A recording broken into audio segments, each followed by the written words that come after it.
A few years ago, we released a video that detailed how one might go about taking a whole life policy and using it to create retirement income from the whole life's cash values. Since then, we've been asked a number of times, what about index universal life insurance? It's always been a to-do item. It just wasn't something we got to right away. Today, that's going to change. We're going to go through the ins and outs of doing the exact same thing with an indexed universal life insurance policy. Indexed universal life insurance, or universal life insurance in general, just like whole life insurance, is a product that accumulates cash value over time for the premiums that you pay to it. You are free to use that cash value to do whatever you want to. But a very common application of cash value use for a life insurance product, such as whole life or universal life insurance, is retirement income. This is the case because it enjoys a number of tax benefits. Chief among them is the fact that you can generally distribute the money or the income out of a life insurance policy income tax-free. Additionally, you have the ability to take money whenever you want to. There is no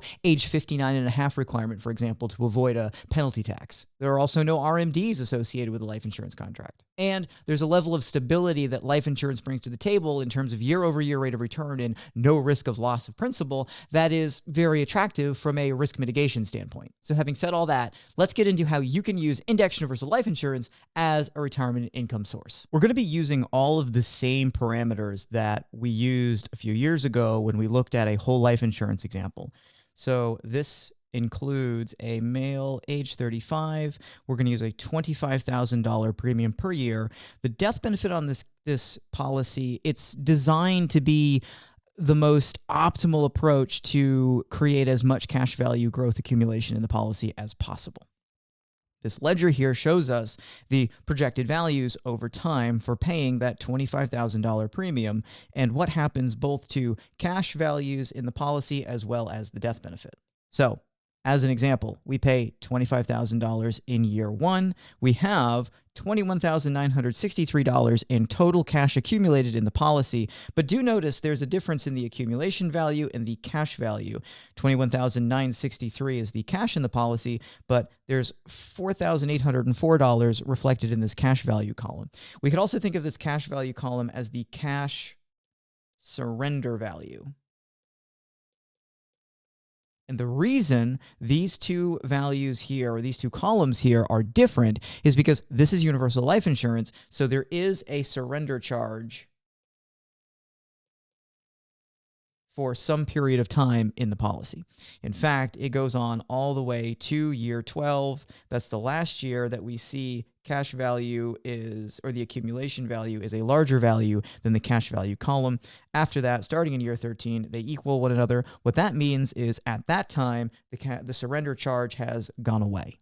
Despite the existence of the surrender charge, you should understand that when it comes to universal life insurance, you benefit from all of the cash value in the policy or accumulated in the policy.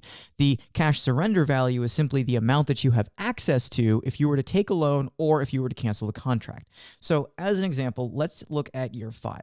We have $123,000 of accumulation value. We have $107,000 of cash value or cash surrender value.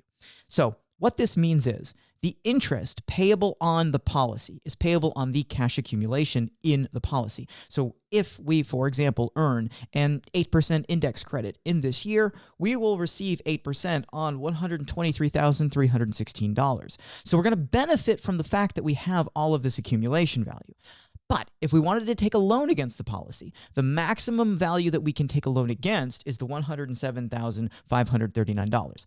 In addition, if we were to cancel the contract, we would only receive $107,539 as cash paid to us from the insurance company. I'll note real quick that when it comes to indexed universal life insurance, we have a high degree of flexibility over the rate of return we're assuming year over year because we get to assume within certain parameters what the indexing credit is each and every single year.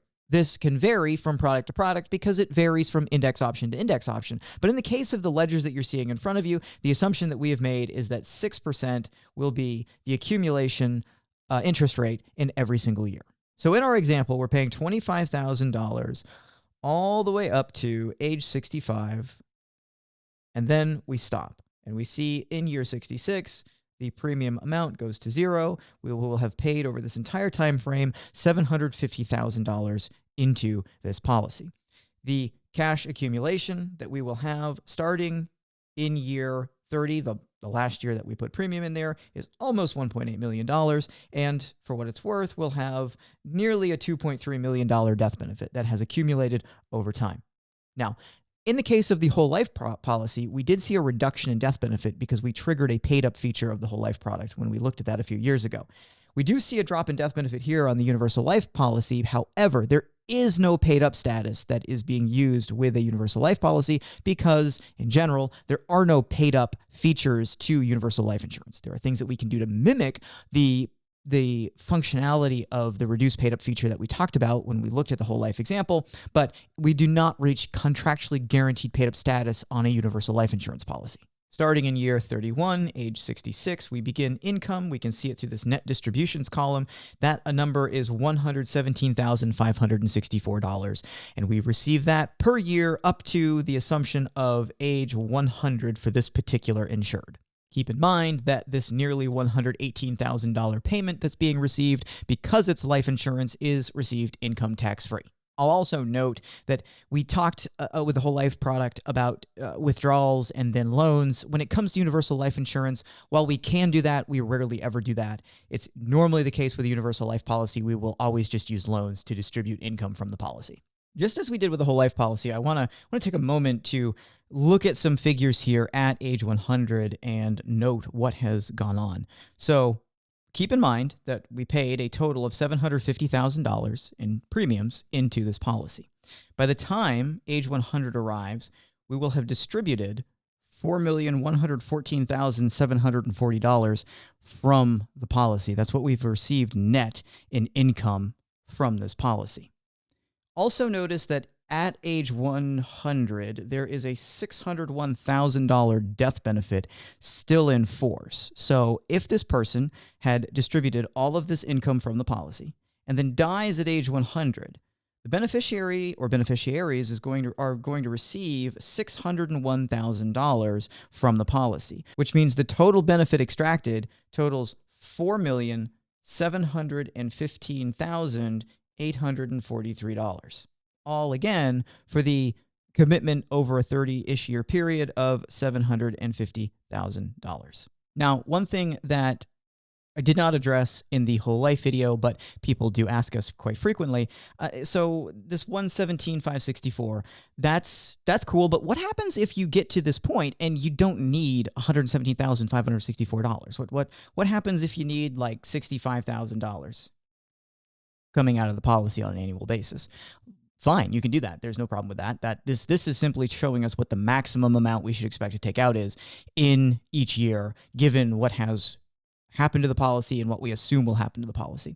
So a lesser number means you're nowhere near the maximum. What that also realistically means is that sometime in the future, you might decide, hey, I need $200,000 to come out of the policy. There shouldn't be a problem at all if you've been doing something far less than the maximum for a number of years.